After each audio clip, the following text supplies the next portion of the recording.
candidates here. We want to make sure that we have ample time to get as many questions as possible. I'm Ellen Minshew. I'm the chair of the Collin County Democrats, and I welcome you all here. Thank you for coming. And those online, thank you for joining us online. And you'll see the rules to please post your questions online in the chat.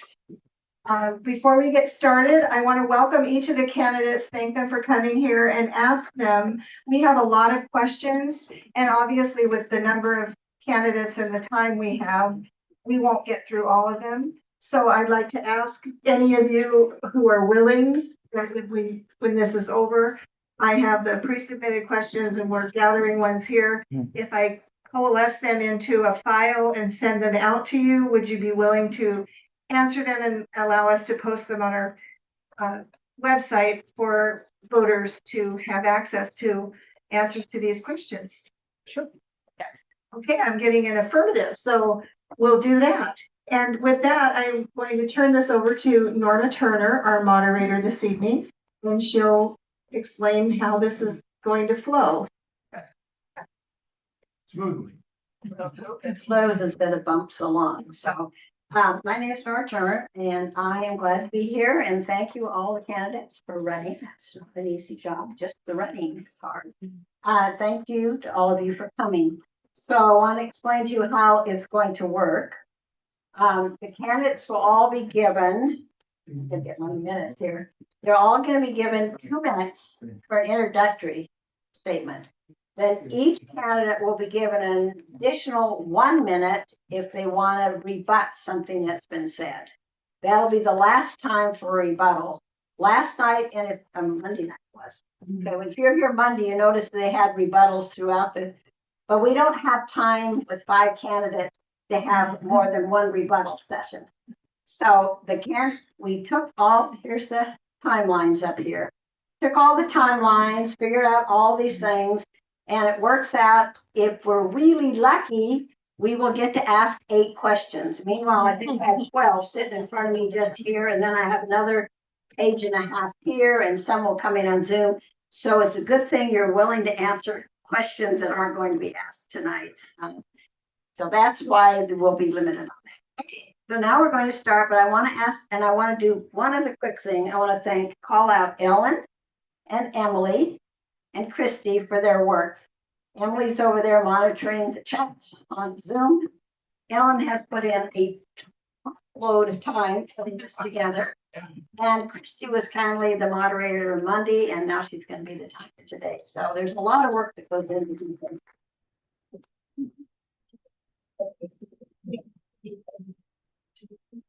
Okay. All right, I'm told that you need to remain seated when you answer your questions because that's how the camera is set up. And secondly, please withhold any applause because it just sort of interrupts the flow and then people can't hear what's being said next. The last thing is it okay with all of you if I just call you by your first name? Yes. Okay, we're ready to start. So you are seated alphabetically. So rather than drawing cards or flipping coins, we just decided we'll just go alphabetically. And so Nemo, you will do the first introductory statement, then we'll just go down the table. Conclusionary statements will come backwards. And then we will rotate the questions so all of you will be an opportunity to answer a question first.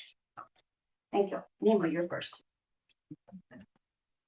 Check. Yes. All right. Good evening, friends and fellow candidates. I am a product of this community. I volunteer with our local nonprofits. I serve as a leader in 2 of our local grassroots political groups. I help with more. I get my hands dirty doing the work that makes our world better. And everywhere I turn, I see good, hardworking people being failed by our state government. So I stand here with a simple question. Where is our leadership in the State House? Where are our leaders while our citizens die of preventable illnesses, of surgical complications? Where are our leaders while our neighbors shiver in thin tents without food? Where are our leaders while the most vulnerable members of our population call out for help against brutality and the overreach of ICE? Where are our leaders while the people cry out for their government to meet their needs? We know exactly where they are. They're meeting behind closed doors. They're meeting with Walmart. They're meeting with Amazon. They're meeting with United Healthcare. They're planning on how to extract wealth from the working families of our state and transfer it to what are already the wealthiest corporations in our human history. All of these problems have solutions that have been prevented.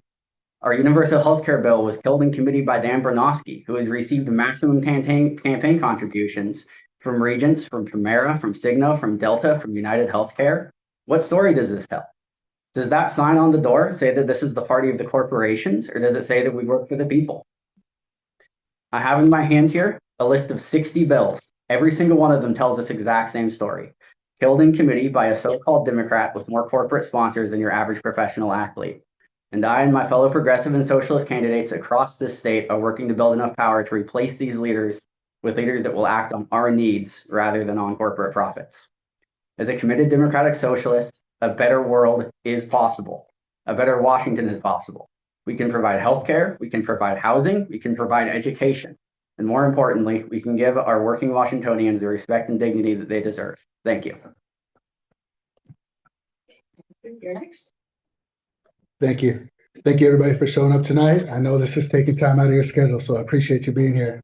My name is Patrick Findays DePoe. I'm from Bay, the Macaw Reservation, which is located pretty central in our district. I owe everything to this district. Who I am, my principles, my standards. This district raised me. I'm running for this position because I believe our district needs a fighter. I believe our district deserves a fighter. And I say that because I believe too often King County gets the focal center of the attention. And folks don't understand the unique differences that we have when it comes to healthcare, infrastructure, education, our natural resources here on the peninsula. I'm humbled and honored to say that I have more legislative endorsements, union endorsements, and tribal endorsements than any other candidate standing up here or sitting up here.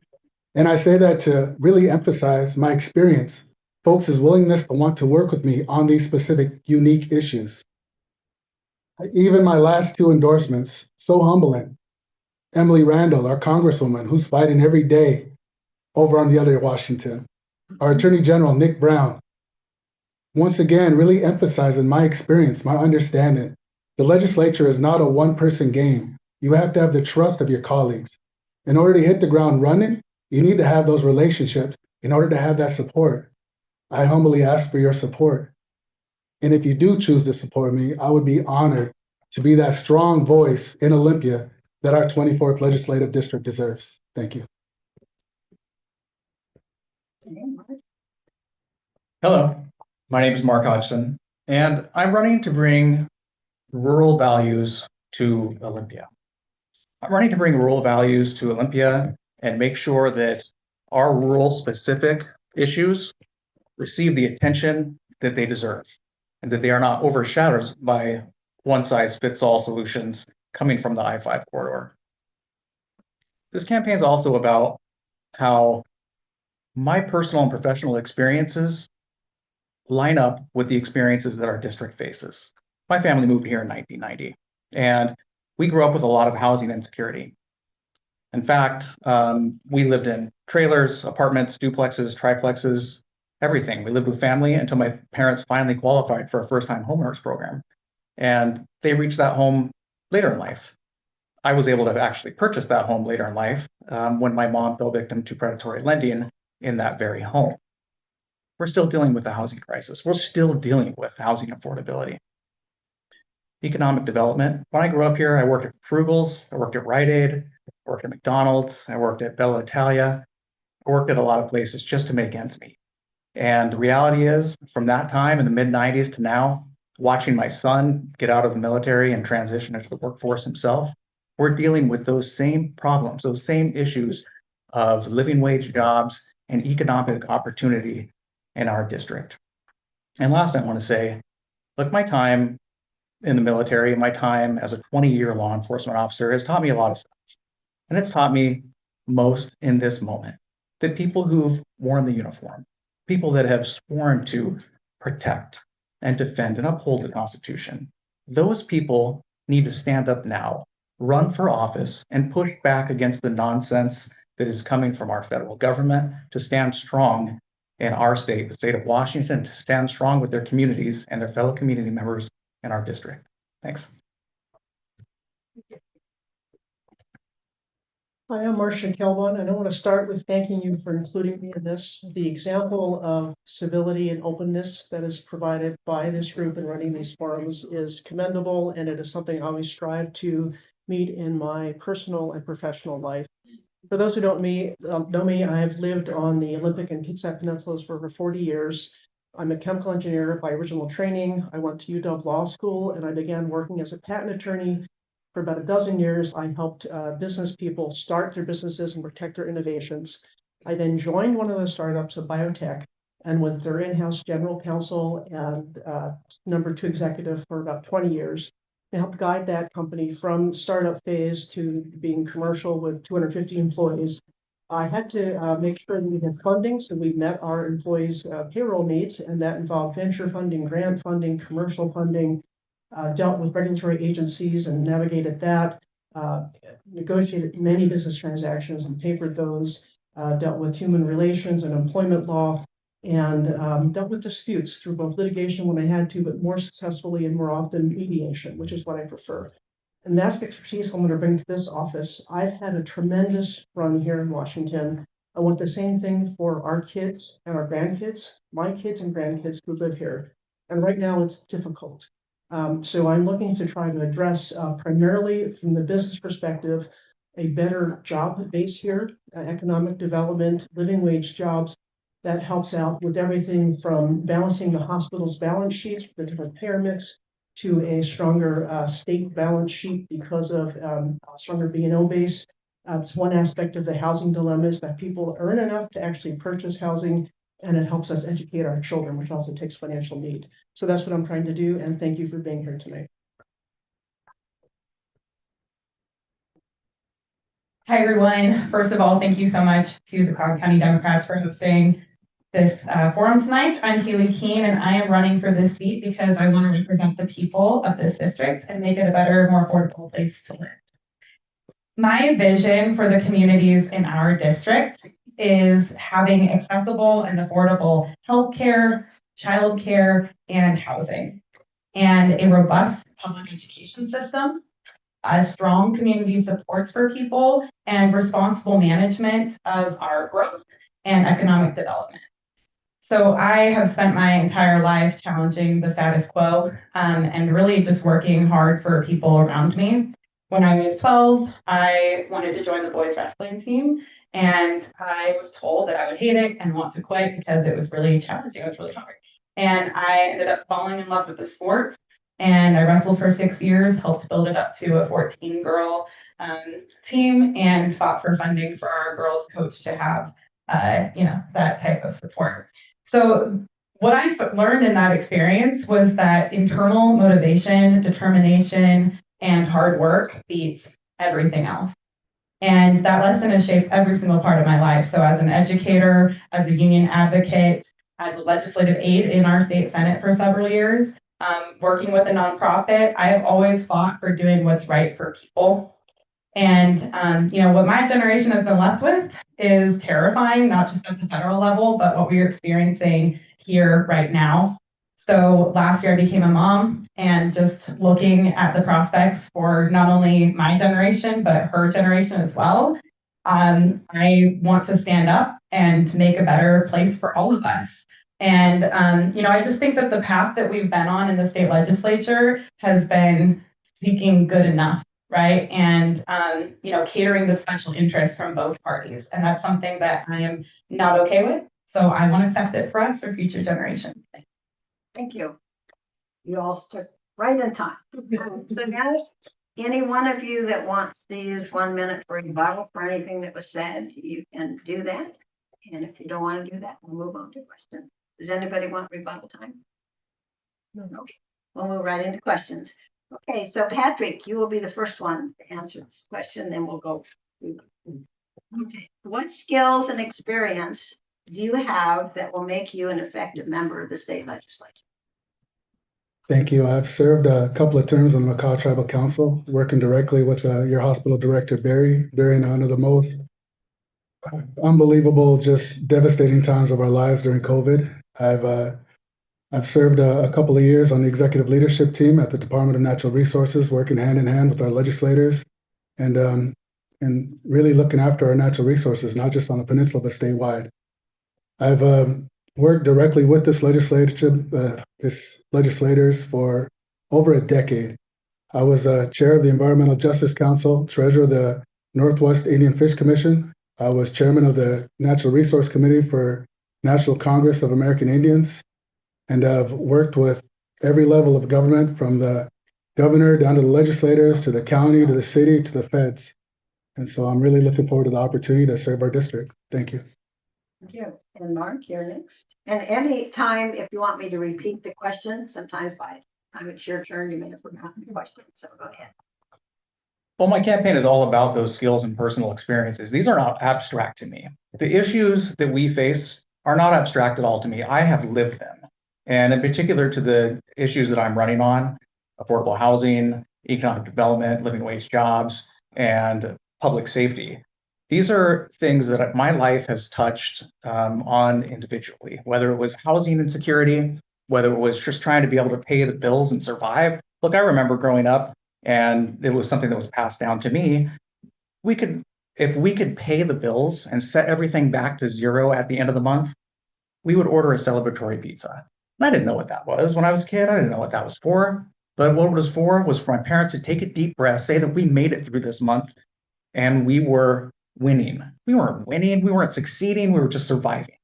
And I remember ordering that celebratory pizza myself as an adult before joining the military, and working really hard to get to the point that I am now, where I can provide a home for my mom, that I could have my kids come and live with me while they worked on finding their own house and struggled for a year to find a living wage job for their young family. So we talk about skills and things like that. This campaign is all about how those personal and professional experiences line up with the issues that our district is facing. And I think that we want somebody in Olympia who's been there and lived that. Thank you. Hi, well, as mentioned previously, I have business experience, and our other candidates here have experiences I really respect, education and law enforcement. I don't know if anyone else has been on the giving end of a paycheck, and I have. And recognizing what taxes and regulations do to businesses and the ability to start and run businesses, I think is a perspective that's valuable given the concerns we have. I have dealt with a child with special needs and having to figure out how to educate him. I understand that struggle. I've dealt in my family with drug abuse, and understanding the role that law enforcement must play in getting people into treatment and getting them moved forward in life is there as well. I have myself started out humbly. My father never finished high school. I was the first generation in the family to go to college, and I spent my time living in a single wide trailer for a couple of years to do that. I know what it takes to pull yourself up. I just know that before, all it took was hard work to do so. And now I feel like it takes a lot more than hard work. There's a lot of luck involved. And we need to fix that, because we can't just be a peninsula full of an economy of old people built on federal grants. We need a strong business and economy base, and that's what I'm after, and that's what I had the experience to do. I've also, as a fire commissioner, had to deal with budgets and gone down to Olympia frequently to lobby, so I'm familiar with how that works in addition to being a lawyer. Thank you. My next, right? Yeah. Oh, I see. Yeah, got it. Okay. So first of all, we do not live in a meritocracy. Look at our president of the United States right now. So skills and experience are of course important, bringing that into a position, but also values and the shared values you have with your district are incredibly important. So I just want to put that out there. But the experience that I have in my short professional life, because I'm only 28 right now, is I actually worked as a legislative aide for several years in the state Senate. So in that work, I learned a lot about the legislative process, first as an intern and then as a session aide for a couple of years. And a lot of that work that I did was constituent casework. So people would call in from the district and they would email in and ask for support and how to get, support from agencies or housing or whatever it was that was critical to their needs. And I was able to track that and get that work done. Also tracked legislation and did all of that kind of behind the scenes work for the legislators I worked for. I've also been an educator, so I worked as a high school teacher for several years, connecting kids to just a really robust education that I think is so important to their growth and development and social emotional learning. And in coaching, I did a lot of that work as well. And I had several athletes on the team who were non-binary, and so making sure that I had an inclusive space for them was really important to me. That's an important value that I bring into the work that I do. I've also been a union advocate, so I've advocated for our pulp and paper workers union and my time with that. So thanks. We pass it all the way down to Nemo. Hello. So my experience comes from a slightly different track than one usually expects. As I mentioned earlier, I'm a leader in grassroots organizations. I'm a leader in our local Port Angeles Indivisible chapter. I'm a leader in the North Olympic chapter of the Democratic Socialists of America. And as we work in the legislature, as we work with the people involved in making decisions in these organizations, I am able to learn and effectively make changes happen. Just this last winter, I was one of the people leading the charge against the ALPRs, and the one-on-one split that you'll notice are no longer there. So I've already effectively done action in this local community, and I can continue to do action in the state level. I'll also come as part of the Washington State Socialist in Office Committee, which is a part of the Democratic Socialists of America in our state, that comes with a group of volunteers who look through bills, who analyze them, who recommend yes or no votes of the bills on what is good for the people and what is not good for the people. And we have no corporate interests. We don't care what Microsoft thinks. We don't care what Boeing thinks. We only care about what is good for the people. Thank you. Thank you. Okay, and the next question comes from the live audience here. It's written. And there's a lot of concern about healthcare. The question is, how do you plan to protect state funding for social programs like healthcare and education in the face of federal budget cuts? And so the first person, Mark, you're number one for this question. Yeah. In the course of my job, I spend some time in the hospital, and I see how necessary and overworked our hospital staff are. And I think about, losing hospital access in rural environments would be disastrous. So how do we protect that? We have a pretty progressive tax system, right? But we're moving in the right direction. Capital gains tax, moving in the right direction with the recent millionaires tax. And so we need to be able to secure funding to support our hospitals and provide healthcare in our rural environments. The question comes to how do we fund it? So we are going to have to get creative, because if we lose access, especially in these rural environments, it means traveling to Silverdale, maybe if you're lucky for care. Okay, but if everybody here is traveling to Silverdale for care, then that means other rural environments are traveling to Silverdale for care, and that means that you're not going to get an appointment next week. It means you might get one 3 months from now. And it's just unacceptable. And we need a strong healthcare system in our legislative district, and it needs priority funding. And if we have to get creative in order to fund it, then we have to get creative in order to fund it. This is a way of life. Healthcare is a right. Thank you. I'm going to sound like a broken record here, but I believe the solution here is, again, a strong economic business background here. The largest problem we have is our economy is built on grants, and that worked great when we all had ARPA funds to spend like crazy. And every county in the district is now in deficit, and probably many of them throughout the state, because that funding is now gone. We have seen definitely the last couple of years, you can't build a sustainable system on grants because those grants are not reliable. What we need is an economic base here, and particularly with the hospitals, we have an aging and economically depressed area that leads the hospitals dealing with the majority of patients that are reimbursed at Medicare and Medicaid. And when you have a large hospital like Olympic Medical, though that reimbursement rate is about 60% of actual cost. What you need is one, to fix that at the federal level. That's not something that I can do in the legislature. And I'll certainly go after every grant that's available. But what I really want to do is spur business so that we have private payers in the mix. And that balances out the low reimbursement from the federal payments, so that you don't have hospitals working in the hole, which they're doing right now. They're doing a remarkable job still treating us. I don't know how they do it. They do, but it's not sustainable. We're much healthier in Jefferson with Jefferson Health because they're small enough to be critical access and get reimbursed at a higher rate. That's the key, I believe. Another part of that is, again, housing costs. To be able to afford, for healthcare workers to be able to workforce, they need to be able to buy houses. Thank you.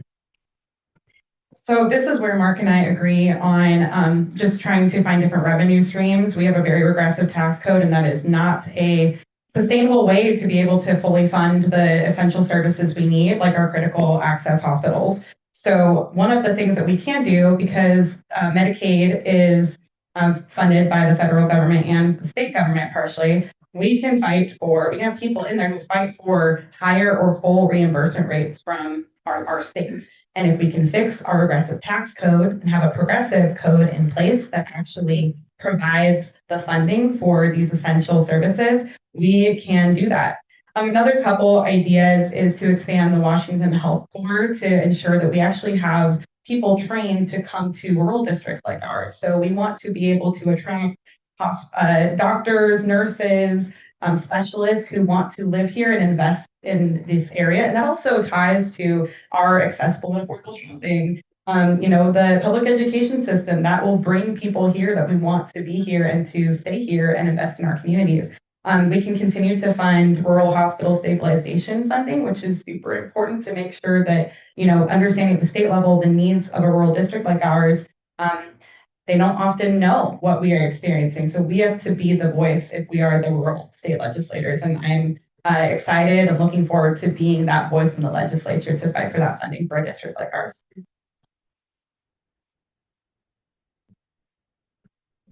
Thank you.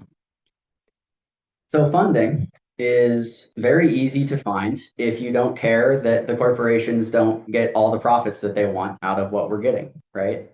We know that private health insurance costs more than public health insurance. And we know that because the private health insurance companies make a profit.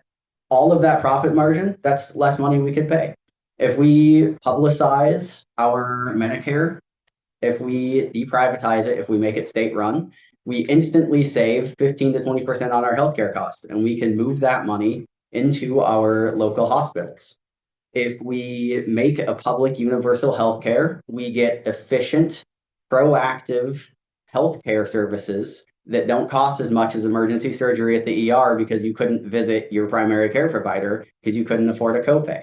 Everything in healthcare ties back to the fact that private insurance companies are out for a profit and not out for making our people better. Additionally, on the funding front, we had bills in the legislature last year, like HB 2100, that would make us whole from the cuts that we have coming up in the federal government.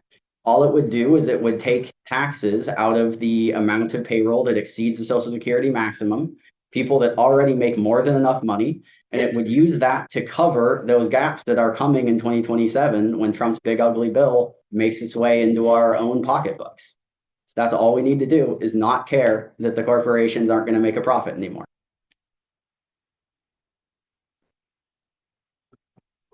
Thank you. And I love all these answers, by the way. But I also want to take a second to realize and emphasize the urgency. We can't wait years for us to change our tax code. It does need to be changed.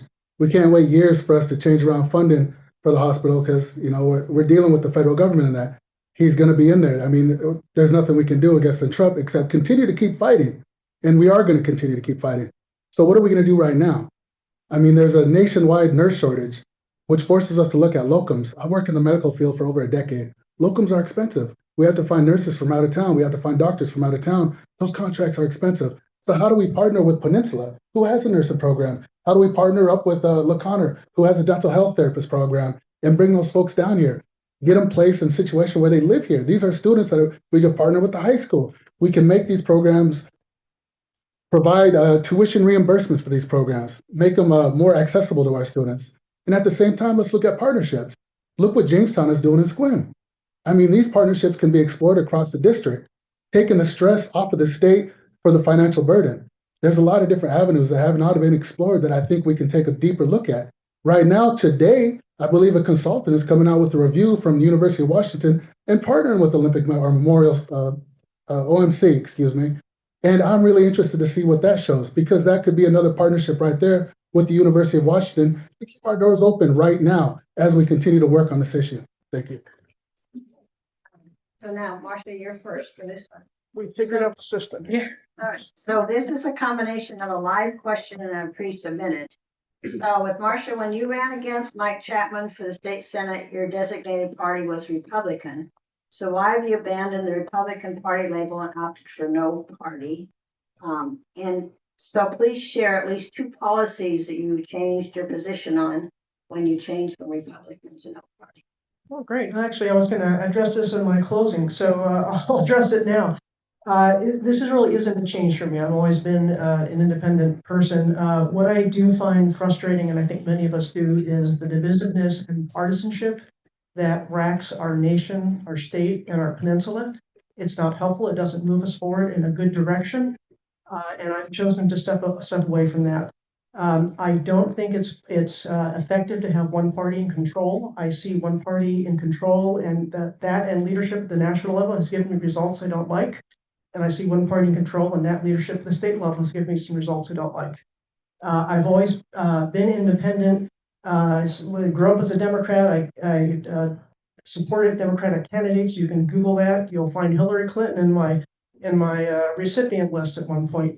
I certainly supported Christine Gregoire. I served as a young lawyer on a committee with her.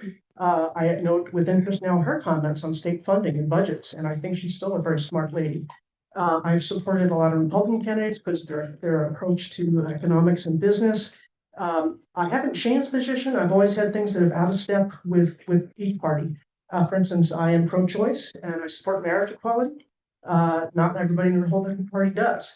I don't think that the income tax is a good thing long term. It's not something that everybody in the Democrat Party supports. So I haven't changed position. I've just stepped away from the divisiveness and focusing what I think will work here at the state. Okay. Now, for the rest of the part of your question is the second half. What are your top 2 policies? My top 2 policies that I'm focusing on are housing and healthcare. These 2 are the most important. And when I talk with people at the doors, that is what I hear. The top 2 things are housing. Number 1 is housing, but healthcare and ensuring that we have access. We already kind of talked about that. So, another policy area that I would really like to focus on is education. Obviously, coming from education and that background, growing up to 2 career-long public educators, we get, unfortunately, for a lot of our students, we don't have the same funding with our funding model. They don't get the same amount of money that students in Bellevue, or the same opportunities that the students in Bellevue or the I-5 corridor receive. And I don't think that's fair. I think it shouldn't depend on your zip code, what opportunities you have and what type of, quality education you get. And so it's really near and dear to my heart to ensure that we have people in the legislature fighting for our rural education. Thank you.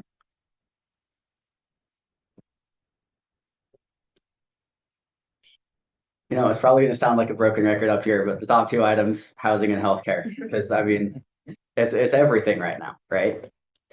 So healthcare, right? I already talked about this last question. Like, we just need public universal healthcare run by the state. We need it now. We need it yesterday.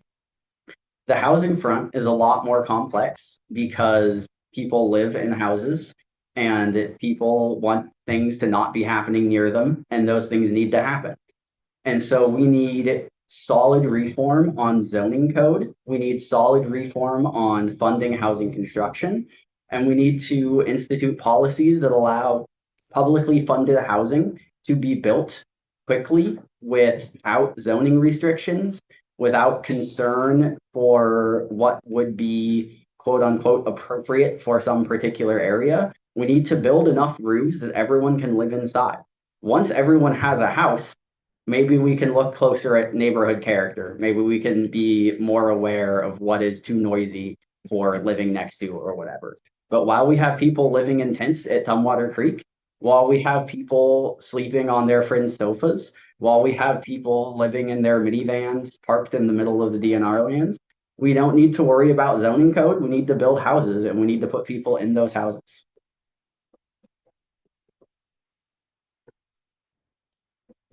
Ready, go.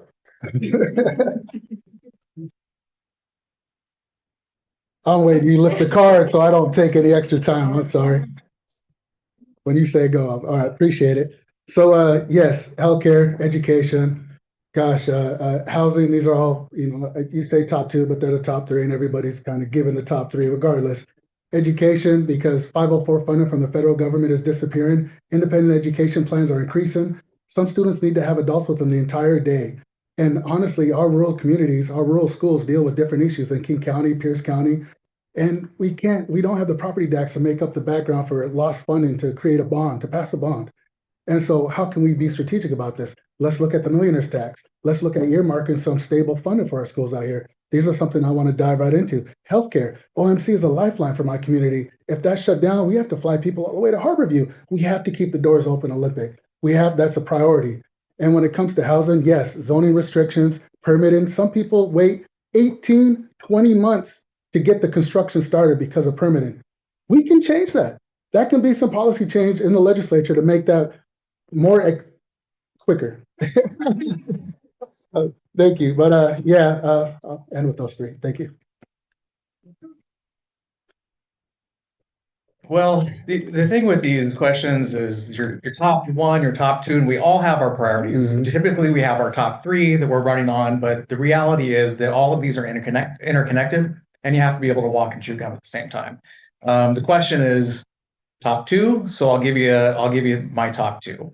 Housing, no surprise there, and economic development for a couple of reasons. Housing, look, we need to get people. It's a sort of a chicken and egg thing, right? Like, we need to get living wage jobs out here so that families aren't leaving. Look at my kids. They left to find meaningful work that paid for a mortgage, but they also were surprised at the sticker shock and unavailability of affordable housing and what the starter home was. The starter home doesn't exist anymore. And a home, is a cornerstone in the American dream for success. It's also oftentimes the most valuable asset you have. And,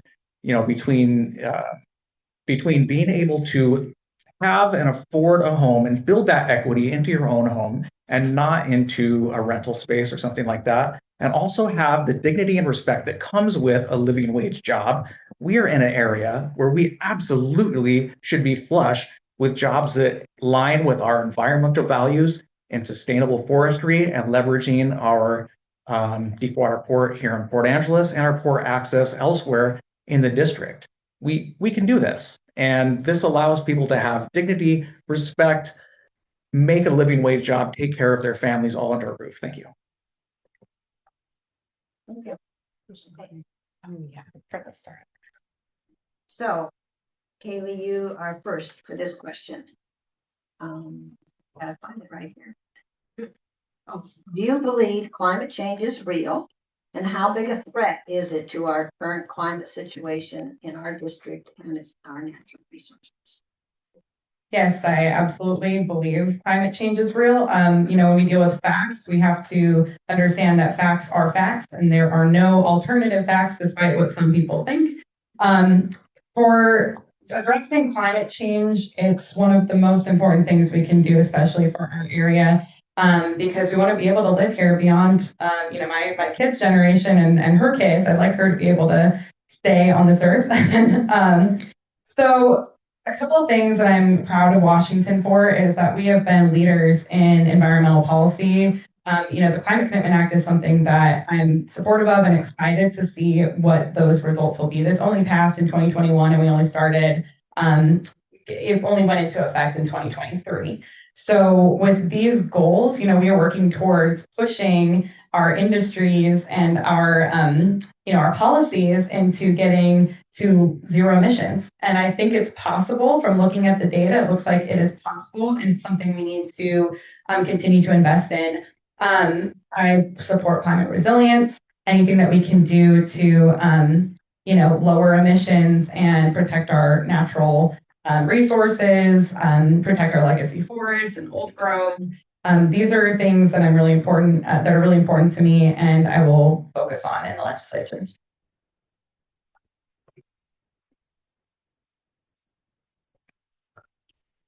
The environment is a very important question for us in this district. most of our district, the majority of the land area of our district is a national park that we all visit, that we all enjoy. It's important that we keep intact and traversable and easy for everyone to enjoy. And there are a few very, very simple policies we can do to prevent and reverse climate change. I'm not just targeting zero net emissions, I'm targeting negative emissions. We can capture carbon faster than we make it in our region. We have a few really big things we can do. The first one, use carbon credits for our forests. We don't need to chop down our trees to sell timber. We can sell our timber still there in wildlands and habitats as carbon credits on a cap and trade market. And all we have to do is just allow that in the state legislature. We can build local democratized grids that utilize community solar, community water, community tidal energy, and we can use this democratized power to run a full clean energy grid on local community batteries without relying on these massive power plants that pollute the area that they're built in, that provide obstructions for wildlife, and that destroy natural habitat lands. We can integrate our grid with our housing, we can integrate our nature with our parks, and we can integrate our negative carbon production with our leisure activities. Thank you. Yes, climate change is real. I'm a tribal commercial fisherman, and I can tell you, seeing it firsthand, salmon having to go deeper when we're pulling them up, you can see the scales remove from their bellies because they're trying to find cold water. I've witnessed this firsthand. I've seen areas that now we're looking at, unfortunately, more forest fires on this side of the mountains than we've ever seen before in history. This is scary. And so I'm glad actually Kaylee brought up the Climate Commitment Act. That was something that I had the opportunity and the privilege to work on and to have that get passed. Now, this is very important because this last session, over $560 million was taken from the Climate Commitment Act and put towards working family tax credit. That was from Governor Ferguson. And so with that $580 million, it's a loan that was supposed to be put back this session with the pension fund. Well, that pension fund loan is under litigation right now. That money might not get back to the Climate Commitment Act. And just having a conversation with Ferguson a couple of weeks ago in my current role, he told us that we're going to be looking at even stronger cuts this time around. And so having a representative in the district that understands his impact and how it completely and directly impacts our day-to-day lives is more important now than ever, because we have to have champions standing up for the Climate Commitment Act. If we want to be able to transfer lands for trust land transfer, if we want to put lands in an NAPs, natural area preserves, if we want to look at NRCAs, natural resource conservation areas, we need the natural solutions, climate natural solutions account from the Climate Commitment Act. That is the word for it. Thank you. Time's up. Norma, I know the question, but I want to answer it in a specific way. Could you repeat the question for me? Is that here? Do you believe climate change is real? How big a threat is it to our current climate situation in our district and its natural resources? Thank you. I just wanted to make sure that my answer responded directly to the question. Climate change is real because I believe in science, and climate change is real because I believe my own eyes. If you look just to the south of us right now, and you look at the snowpack on the mountains, or you're paying attention to any of the snowpack in the Cascades, it is clear that climate change is real. It's here. It's affecting us. This is a major issue, and it is a major issue in rural environments because, like everything, rural issues that affect rural environments are exacerbated. They are compounded by the distance that we have, by the services that we have, and by the limited resources that we have to take care of each other. So yeah, it's real. That's science. I believe it. And we need to be proactive on this. This needs to be a top shelf issue. And it's not a today, or it's not a tomorrow solution thing. This is a today and what we're doing about it today and what type of demonstrable returns we're getting on that year after year. Thank you. Yeah, the climate change is real. I've lived here enough years. I don't remember seeing 100-degree weather here locally till we had it in 2021 and 90-degree weather all the time. The forest fires that my guys that I support fight on the Olympic Peninsula are very frequent, and it's scary. But what we need are real solutions, not solutions that feel good. The Climate Connect is something that was well intentioned. I don't believe, based on Department of Ecology data, that it has yielded the results it was intended to yield. What it has yielded is essentially a regressive tax that has raised costs of everything that we consume, as well as fuel. I would rather focus on things that are effective. I am scientifically trained, and it makes me scared to say this because I grew up in Pennsylvania where 3 Mile Island was, but I believe we're going to need things like small modular nuclear reactors to supply our climate, our energy needs that don't damage the climate, rather than right now we're just overloading an electrical grid and essentially buying power to generate with coal from the western states. So things that actually work. Likewise, our forest fires are going to need to be addressed by managing our forests, because right now we lose an awful lot of carbon. We did a Classic 20 road fire down in Brennan. We did it Bear Gulch. You know, things are old and climate fire resistant, great, but if they're at risk, sometimes we're going to have to manage them. Sorry. This goes way down here. Do we still get a minute to rebuttal? No. All right. Sorry, the reason we eliminated the rebuttal is because we're trying to get as many questions in, but if you hold your thoughts on your rebuttal, you can do that for the conclusion. Does that work? Okay, thank you. All right, so Nemo, you're first, and this is kind of a combination of a live and a pre-submitted. The live question is, can the legislature tax AI facilities sufficiently to recover from all the debt they create? But along with that, there's a Washington State Senate Bill 6358, which provides that artificial legal entities, i.e. corporations, should not be able to influence elections and ballot measures. So I took those two because they're all artificial things, but they may be more than you can respond to it. One response. So let me know if it works. It works. All right, thank you. So you may recall this list of 60 bills for last session. That bill that was referenced is on this bill right here. I fully support it. I want it to pass. On the question of can we tax AI data centers, we won't have any AI data centers to tax because we'll be banning the AI data centers. So like, I mean, I guess we could tax them, but it won't produce any income because we won't be making any. So there's nothing to tax. You know, AI, I'll just talk about the LLMs for a bit since I have 60 seconds or so. LLMs just make up what they think the next word will be in a sentence, and that is all they do. They are not particularly good at that. They do things wrong more often than they do things right. And they're a fad that is being fueled by a bunch of hyper-rich billionaires and now trillionaires in order to try and end the cost of labor in their corporations that are the things that are making them rich. It is not something that is going to last another 5 or 10 years simply because it has no real value to our society. It will just go away. It's a bubble that's going to burst.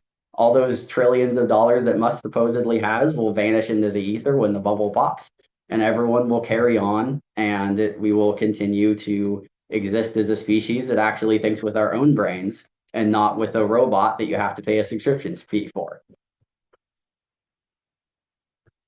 Would you mind repeating that question one more time? I want to make sure that I understood it. I think that's well said. Yes, because it got a little convoluted, didn't it? Yeah. Okay, the live question was, can the legislature tax AI facilities? Can it? Can. That's just a yes or no. Not whether we want to or not, but whether they can or not. Basically, whether or not, I think you could talk about whether or not you think that's needed. So the question basically is AI facilities, but I sort of tacked on to that to make it convoluted and difficult. A question about Washington State Bill 6358, because it talks about artificial legal entities. So everything's artificial these days. and whether or not, and limiting their power to impact elections. So that's too many convoluted things. Choose one. Hey, so yes, the legislature can tax. Would I support a tax?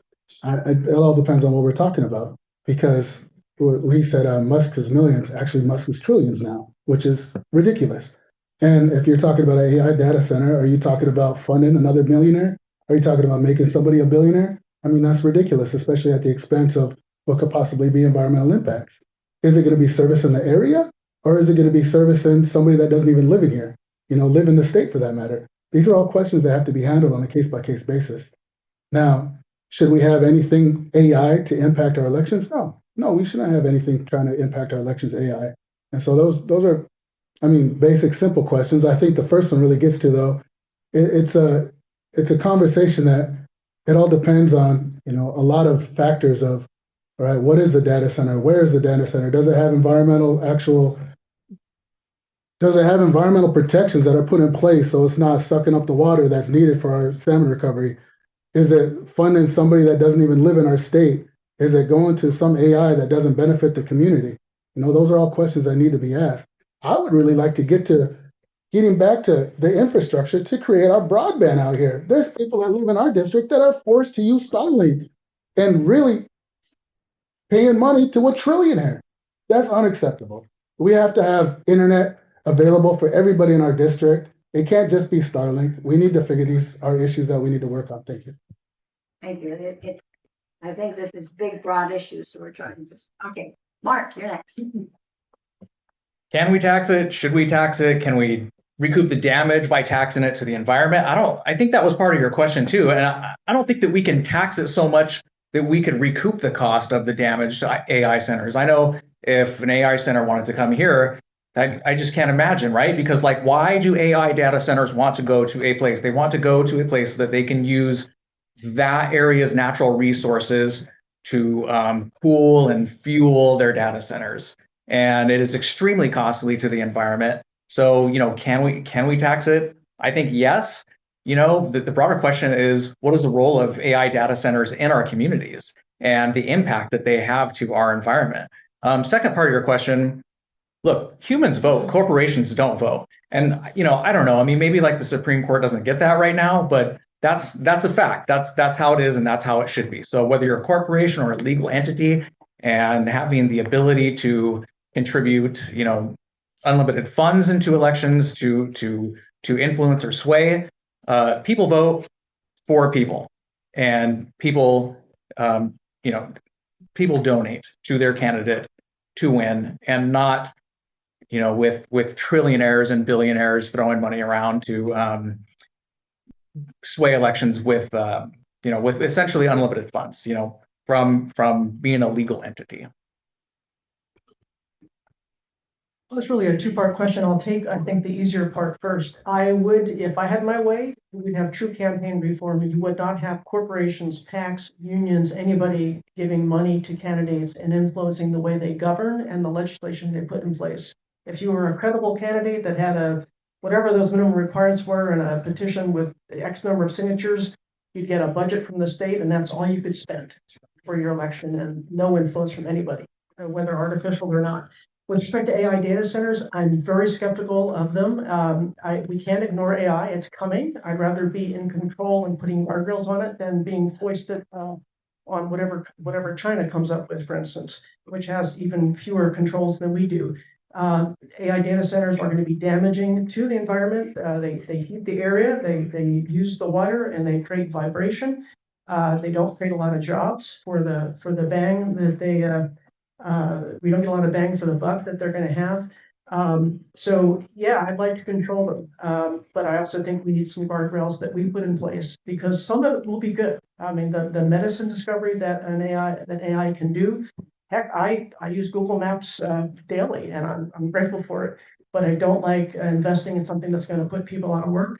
I don't like investing in something that's going to ruin our kids' ability to do analytics. I don't feel like they should be erased from taxation.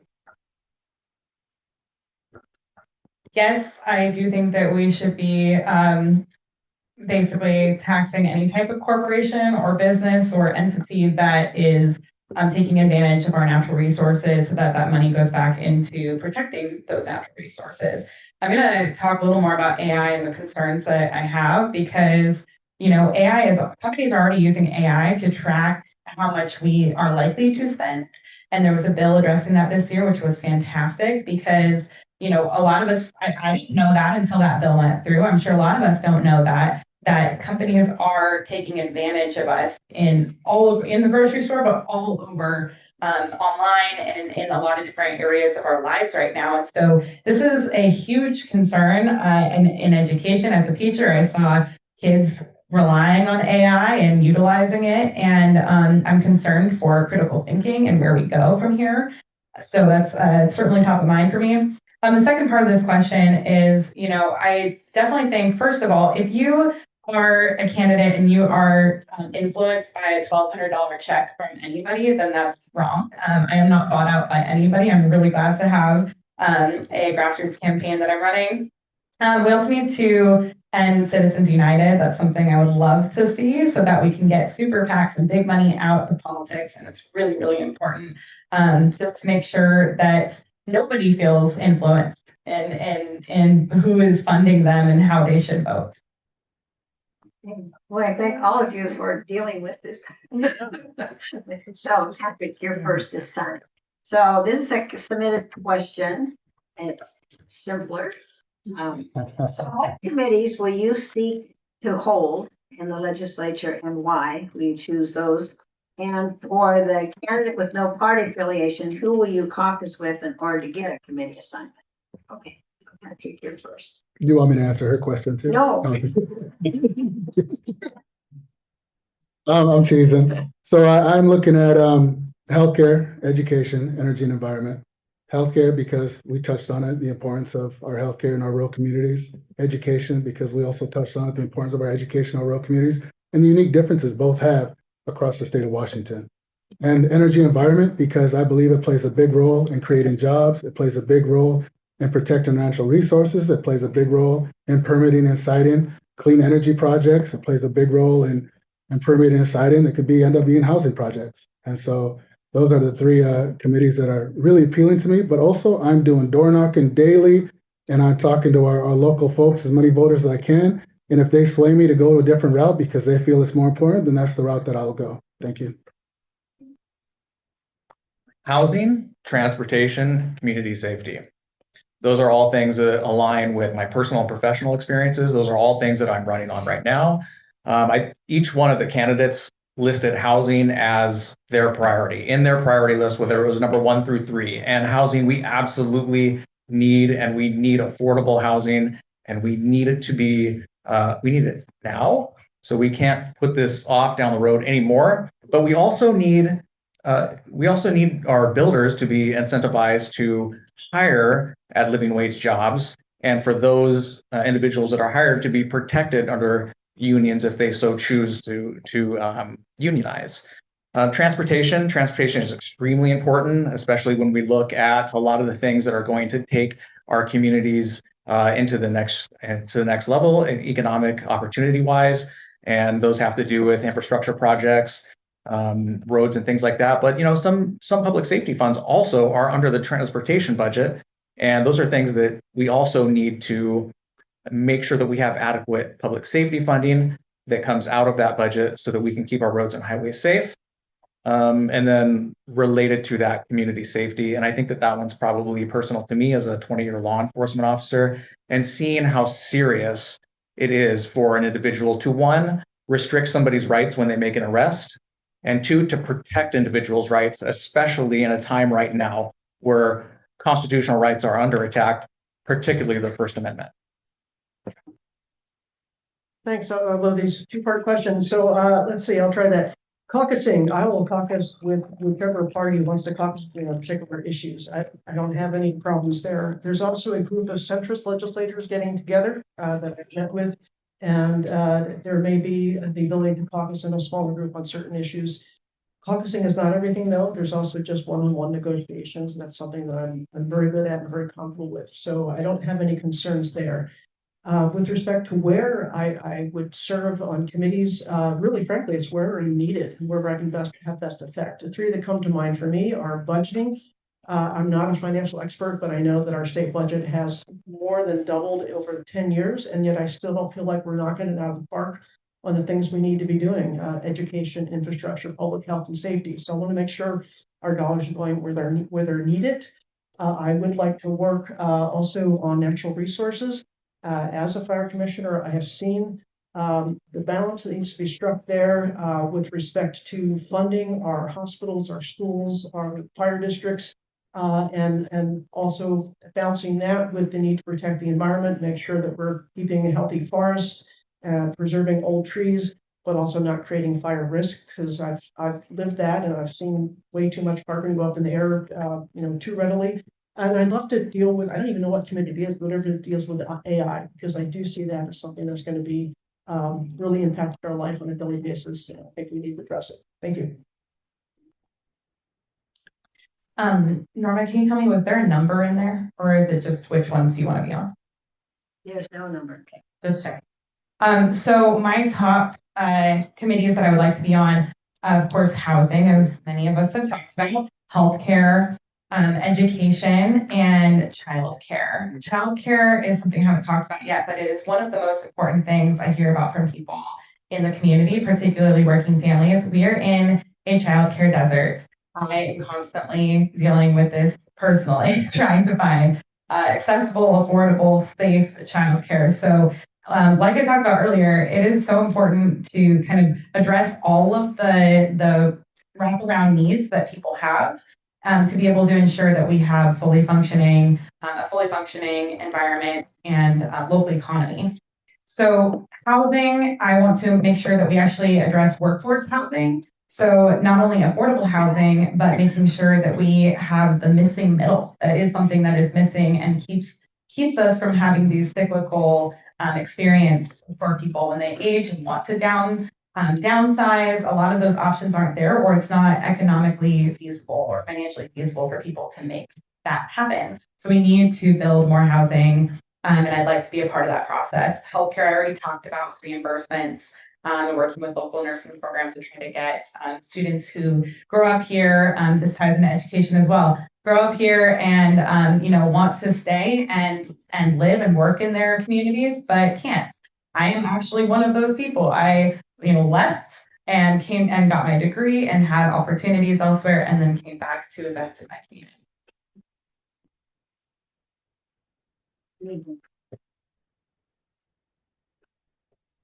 The committees I would like to serve on are healthcare and wellness, community safety, and environment and energy. Healthcare is hopefully pretty obvious. We need to fix healthcare and we need to get universal healthcare, and the healthcare committee is where that will be starting, at least, even if hopefully it won't be where it finishes. The environment and energy committee is where we can make sure that our forests stay green and our water stays blue and our mountains stay white. Mountains staying white is the hardest part of this whole thing right now.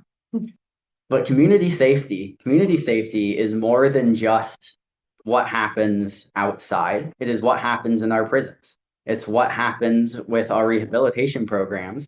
It's what happens with our safe use supplies, with our harm reduction efforts, with how we help our homeless people that are out on the street. I go out every Saturday to Jesse Webster Park and I help homeless people have a better life. And making sure that our state is in a place to support those efforts is incredibly critical. And more important than that, more important than anything else, slavery is still legal in Washington state.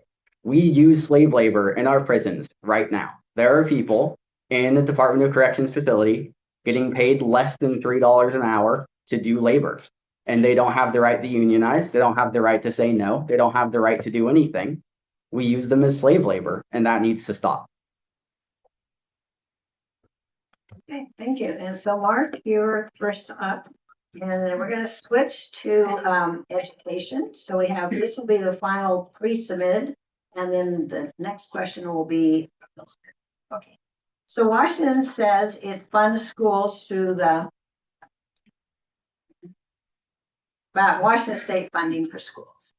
Districts are cutting staff, relying on levies, and reducing programs. What specific changes would you support to make the state funding formula match the real cost of running schools in rural and small districts? It needs to match. Yes, that is the answer. The formula needs to match our district. We can't have a formula that is statewide and doesn't match what's happening, especially in rural communities. So if you go to Bellevue and you have this funding formula that works out per population per student there, that can't be applied to our rural districts. It just doesn't work. So I think splitting that, the policy thing is splitting that so that these are region specific. And that's a lot of what this campaign is about. It's challenges that we can't solve here at the local level, but they can be solved at the state level. And they can be solved in a way that meets our rural values and our rural needs. And this is a really good example of that. Education funding is, even when you go up to the community college level, it's the same sort of thing. It's a similar formula applied to the University of Washington as it is to Peninsula College. And that's not right. That's not right. So policies that separate those things, not just in K through 12, but also at the community college level, I would 100% support. Well, education is our top priority. That's in our Constitution, and we're not doing a good job of it. I was knocking on doors 2 years ago in Port Hadlock and was at a door talking about education and how I was frustrated by the fact that we were paying through the McCleary decision and still we're not adequately funding schools. It happened that I was talking to Mrs. McCleary. I didn't know that. And she just looked at me kind of puzzled and said, it all went to salaries. And it's true, educators need to be paid well, and they are, but we have not funded capital improvements. We have 12 seismically unsafe schools within the Olympic Peninsula. That's unacceptable. We've got our children in these buildings that could fall down on them. We're not funding special ed. So we need to adequately fund it, but we also need to make sure that we are getting performance for those dollars. We are one of the higher funded per student states, but our test scores, I still believe in test scores. I know they're out of vogue in some cases, don't match up to that. So we need, and I'll put some of the blame here on the Republican Party with the New Child Left Behind Act. We've been pushing kids through to keep graduation rates up, and instead we need to test them at critical periods like fourth grade, and if they're not doing well enough on those scores, hold them back, get them the tutoring they need, get the teachers the coaching they need. This has worked in a state like Mississippi, and I'm embarrassed by that because their resources are so fewer than ours, and they're outperforming us. So we need to actually fund, and we need to make sure our kids are getting good education. Well, coming from education, I certainly don't want to ever put any blame on educators because the system is unfortunately just overburdened. We don't have enough funding for a lot of the essential services we need. So like Marcia mentioned, special education is not being funded at the appropriate level. And I actually worked for part of a year in a special education class and saw the lack of supports that a lot of those students needed. So we ended up almost every day having one paragon or having somebody who is really, I was finding quite a bit to try to get somebody the support they needed. And that just wasn't there. The resources were not available. For a long time in my mom's class in swim, there was a bucket under her ceiling because of the leak that was there. So thankfully it got fixed, but it took a long time. So these are very real things that we are experiencing. And I want to make sure that having that background, having the experience of being in classes, seeing how just continued testing and state testing doesn't actually do anything. We need to have a completely different approach to education that supports the whole child. And I'm really supportive of that. We also had a big cut, 4,000 spots cut from transition to kindergarten, which is going to significantly impact the future of a lot of our students and their ability to get ahead. So I would like to address this in the legislature. Yeah, that's right. Yeah. Our youth are our most important asset as a society. Our youth are the people that are going to be running our country in 40 years.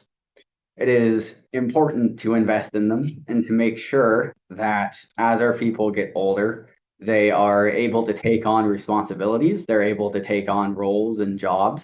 It's important that they are able to put together everything they need to do. We've heard horror stories about kids graduating who are illiterate. We've heard horror stories about a lot of things in the schools. And all of it comes down to just a lack of funding. We aren't willing to put in the amount of money that we need to put in to make our schools function. We need to have an equitable system that falls into the McCleary requirements, that creates a uniform education system. We need to ensure that our children are supported from K to 12, regardless of their capability. In our local school district here in Port Angeles, our paraeducators have been on strike twice in the last year, and they're ready for another one. It is not sustainable to continue to try to run schools with no money. Schooling and education costs money, and we need to be ready to fund that, and we need to be ready to pay what it takes to have kids that are ready to enter the workforce and kids that are ready to support our society. Would you mind? I've heard a couple of different directions this question went. Can you explain it one more time? So, Okay, what specific changes would you, whoops, excuse me, gotta get my, okay. What specific changes would you support to make state funding formula match the real cost of running schools in rural areas? all right, I appreciate that. And I'm gonna, honestly, I like Mark is going to region specific. That's what I was talking about as well, because our rural communities have different unique issues. When it comes to schools, we don't have the same property tax base to create those bonds to backfill that lack of funding. And I keep going back and I keep saying this, and I'm going to keep saying this because we are in a billions of dollar deficit right now. I think Ferguson said over $16 billion deficit. A report, the OFM just went out just recently. And this was in a meeting he had in my position a couple of weeks ago. And so he said bigger cuts are going to be coming this next session. That's scary because those bigger cuts impact us that much more in our rural communities. So I would look to partner with other rural communities. I would look to explore this millionaire's tax to try to create earmarks for some sustainable funding for our communities. I would look to partner with people on the education committee to show that these are the day-to-day issues that our rural communities deal with when you talk about cutting education. For example, the millionaire's estate tax this last session, that created, gosh, what, $10 million a year coming out of the Education Legacy Trust Fund. That's $10 million a year coming out of the Education Legacy Trust Fund because that bill passed. And so those are going to be big impacts that we're going to see in real time. And so being able to work with folks and partner with them and create some stable funding is essential and necessary. Thank you. Thank you. And this is the last question, and it's from the audience. So if elected, how do you plan to meet your constituents' needs year round? How do you, if they have a problem, how are you going to deal with it? Sure, great. Well, one of the things I hear down in Grays Harbor is people feel ignored down there. And I think that it's important that we be visible, that I would be visible in each of the 3 counties on a regular basis during the non-session period of the year. And I'll commit to doing that. I don't know what the regular schedule is, but every 2 weeks in each of the counties, having a day where I can meet with people. It isn't a job that's confined just to the 3 months or so of the session, but those needs happen all year round. And being out in the community is what I want to do. I want to go back to something just because I have a little time. I'll use it up. We're talking a lot about the millionaire's income tax, and I mentioned how I wasn't in favor of that. The thing that I see happening already is, and some people dispute this, but I'm seeing the trend of wealth and business and the jobs that brings leaving the state. And I believe that that tax will ultimately cost the state revenue in the medium term rather than generating revenue. I think there's alternate ways to structure that might be more effective. And I'd like to see it coupled with a reduction in some of the truly regressive taxes. I haven't seen that happen. So right now, I think it's important that we not adopt policies that actually worsen things in the long term. That bill is also set up so that the income tax could be moved down to people in medium income fairly readily, which is awesome. Mind repeating the question, please? Okay. What specific changes would you support to make the state funding formula match the real I'm cost sorry, I of think running? that was the last one. Oh, I'm sorry. No, that's okay. Okay, here's the real question. If elected, how do you plan to meet with your constituents year round so that you're meeting their needs? Okay, so Marcia made a good point at the beginning of your speech there about Grays Harbor, people there feeling left out. I have been to Grays Harbor now 6 times, and I've shown up all throughout the district to community events and have been out in the community every single day, knocking doors, talking with people. So one of the things that I can bring, and I kind of address this in my opening, is the energy and the ability to show up and be present and visible and ask questions. I'm really looking forward to learning from people. Genuinely, that is what, we have representatives not because they have all the answers, but because they're willing to listen. They share the values that we all have and are willing to be open to learning from the experts from every different field and every different policy area. There are thousands and thousands of bills and niche things that it's not possible for one person to know and understand. So one of the things that I will do and I'm committed to doing if elected is showing up to the people in our district, not just, the people at the state level who know what's going on and are the experts, but in our district to make sure that we are represented and the people in the 24th are actually represented at the state level.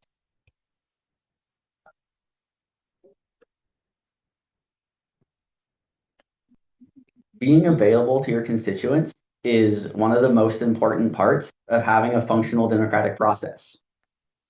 The Washington State Socialist and Office Committee, which is something I have been our local North Olympic chapter's representative to in the Democratic Socialists of America, is an organization that meets with our electeds in office every week, and we check in and we see what's happening and we make sure that everything is good.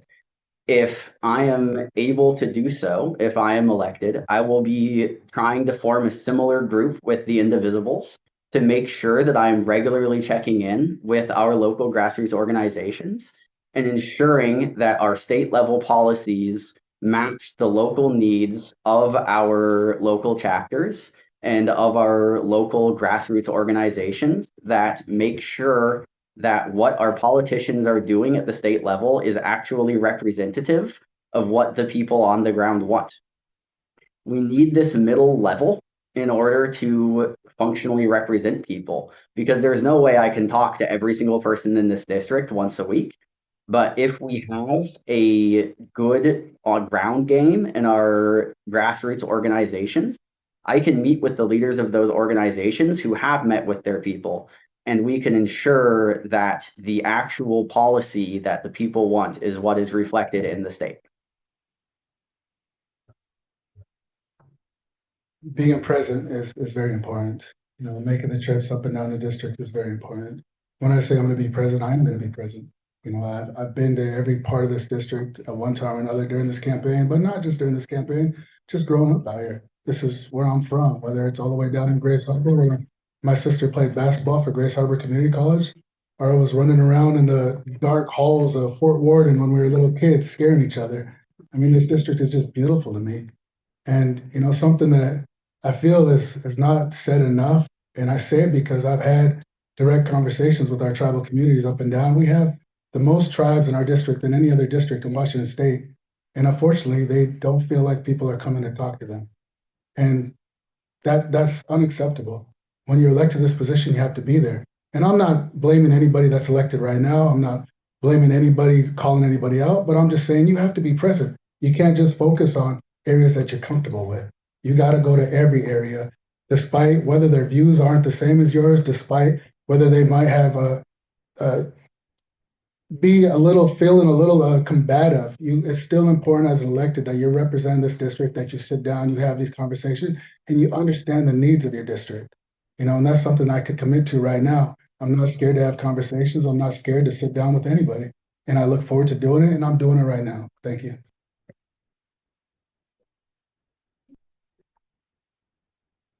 It's being a state representative is more than just passion. You have to start from passion.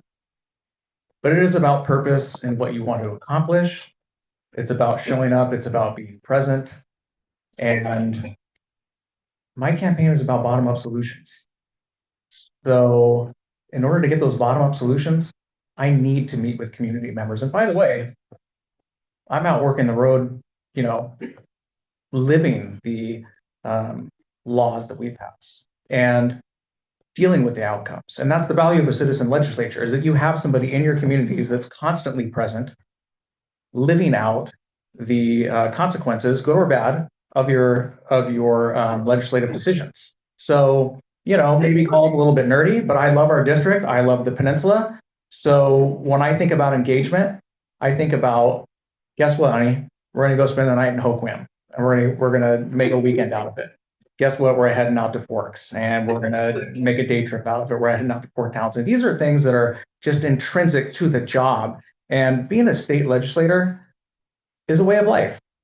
And that's a way of life that I'm committed to, that I'm infinitely curious about all of the issues that affect our legislative district, and look forward to taking those mini vacations and being constantly present in different parts of our community to the point where I know them like the back of my hand. Thank you. Thank you. And now we're going to do concluding statements. So we're starting at that end of the table, come backwards, make up for the fact we went that way in the beginning. So Kaylee, you're up first, and it's 2 minutes. Okay. So first of all, I have no interest in anything other than making good policy and representing all of us. I'm not in this race because I want to, climb any ladder or live any type of lifestyle of a career politician. I'm in this race because I think it's important for, like I said in the beginning, people in my generation with what we are experiencing to step up. It's time for us to step up and take control of what is happening right now. Not just at the federal level. With everything that's happening at the mess that we are seeing at that level, we need people who are locally grown and willing and committed to the communities that they have been, that they've called home for their life, and are willing to step up and represent them and be visible in the community, as we just talked about. Being an educator and being a mom has really prepared me and given me the experience and the values to, make tough decisions, to have to kind of pick and choose what battles I fight. So I think those will be very transferable skills to bring to the legislature. And at the end of the day, I just hope to earn your support, and I would love to talk with people more individually as well. So thanks so much for your time, and thank you for hosting this Collin County Dems. Thanks. Well, thank you again for putting this on and for including me in this. I get frustrated by people that feel like half of the community have lost their minds. I don't think that's true on either side, and I have family members that I care deeply for, and friends that I care deeply for, that are on opposite sides of the political divide. I wish that divide wasn't there. I have the ability to see a lot of gray. That's kind of where I am. I live in the middle, and that's where I'm going to operate, is the 70% of the population that is not on those extremes. I have had a really good life here in Washington, and I'm doing this solely to give back and to make sure the next couple of generations have that same thing. I have no incentive to do this. I invest my time and my money, frankly, to try to get us back on a course that I think is stable. And right now, we have an economy built on tourism, which is great if you own the business, but not if you're working there. It doesn't give nearly enough revenue to build a life here, and grants, which we know are incredibly unreliable. I have this weird mix of technical, legal, and business skills that I'm going to try to bring to bear to fix some of those issues. And primarily, I think the common theme in all that for me is trying to get some business going here, recognizing what they need to get it going, and make sure we have a living wage jobs that addresses a lot of these issues. So thank you again for putting this on tonight, and for including me, and for being respectful. I appreciate it. It's pretty rad to be here amongst so many Democrats. And I love the enthusiasm. So sincerely, thank you for coming out, and everybody who's watching, thank you so much, because you could be doing something else right now, especially on a beautiful day like this, but what you're doing is participating in democracy. So look, my campaign is about bringing rural values to Olympia. And not just that, though, but bringing my experience, both personal and professional, to tackle the issues that we're facing. Because, like I said, they're not abstract to me. I've been there, I've lived that, whether we're talking about housing insecurity, living wage jobs, or public safety issues. I've been there. And I want to take that expertise to Olympia to make sure that before decisions come down, we get our voices heard. That we get our voices heard from people who've been there and had to live through those experiences. You know, sometimes I feel like a unicorn. You know, I'm a Special Forces combat veteran. I'm a 20-year law enforcement officer. I'm not often the typical Democrat that you see. But, you know, as I've taken time to reflect on that, I am, because I love this country and I actually do care about the Constitution. That's why I took an oath to support and defend it. And that's also part of the reason why I'm running here today, is to use that same passion that I took from serving my country to serving my community and serving all of us in our district for the betterment of our communities. Thanks. I'm looking at this from a perception of the Climate Commitment Act is under attack right now. This is real. And the Climate Commitment Act has allowed us to move schools out of the tsunami zone. It has allowed us to move health centers out of the tsunami zone. It has allowed us to move land through the trust land transfer to protect more biodiversity for those areas that our salmon, that our animals depend on. The millionaire's tax, that is a first step in the right direction. Millionaires aren't going to go nowhere. They don't have nowhere else to go. We have one of the worst tax systems in the United States. Where are they going to go? Somewhere else where they're going to get taxed even more than they're getting taxed right now? That's not going to happen. And so being able to keep this process moving in the right direction and start looking at earmarks for funding to bring our unique issues to the forefront of those conversations. We are in a budget crisis right now. We don't have time for on-the-job learning. We need to be able to hit the ground, make the decisions. I have the relationships, I have the experience. And if you choose to give your support, once again, I will be that strong voice. I will be that fighter for our district to make things happen on day one. And once again, I appreciate everybody for coming out tonight. Thank you. This election, more than any other election that we've had in the last 20 years, is an election that determines whether we want a government that is sponsored by the people or a government that's sponsored by Amazon. We have so many choices to make, and all of these choices come down to a very simple question. Who is in control, the people or the corporations? So I'm just going to read you a quote from the great Ingalls. When one individual inflicts bodily injury upon another, such that death results, we call that deed manslaughter. When the assailant knew in advance that the injury would be fatal, we called their deed murder. But when society places hundreds of workers in such a position that they inevitably meet too early and an unnatural death, and knows that those thousands of victims must perish, and yet permits these conditions to remain, its deed is murder, just as surely as the deed of a single individual. Disguised malicious murder, murder against which none can defend themselves, which does not seem what it is, because no man sees the murderer, because of the death of the victim seems a natural one, since the offense is more one of omission than of commission. But murder, it remains. How many people have died in the last 2 years? Thank you. And that concludes our forum. And I want to have a very special thank you to all of you for not only showing up, but giving very thoughtful answers. And it's also wonderful tonight to be here. Some of us get a little pessimistic every now and then. And we've now seen what democracy looks like. People are willing to stand up and run for the office. And that's no small commitment. So thank you all for making that commitment.